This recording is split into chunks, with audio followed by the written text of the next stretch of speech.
Chevella parliament Congress party అభ్యర్థి గడ్డం రంజిత్ రెడ్డి గెలుపు లక్ష్యంగా చేర్లింగంపల్లి నియోజకవర్గ కాంగ్రెస్ పార్టీ ఇన్ఛార్జి జగదీశ్వర్ గౌడ్ నిర్వహించిన భారీ బైక్ ర్యాలీలో ఎంపీ అభ్యర్థి రంజిత్ రెడ్డి పాల్గొన్నారు. 124 డివిజన్ ఆల్విన్ కాలనీలోని శ్రీ వీరాంజనేయ శివాలయంలో పూజలు నిర్వహించి ఆల్విన్ కాలనీలో ప్రారంభమైన బైక్ ర్యాలీ ఎల్లమ్మ బండ ఆల్విన్ కాలనీ హైదర్నగర్ మీదుగా సాగింది.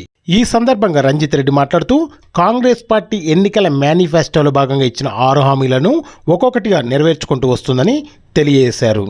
రానున్న పార్లమెంట్ ఎన్నికల్లో నాతో పాటు తెలంగాణలోని అన్ని పార్లమెంటు స్థానాల నుండి కాంగ్రెస్ పార్టీ అభ్యర్థులను గెలిపించాలని ఆయన కోరారు.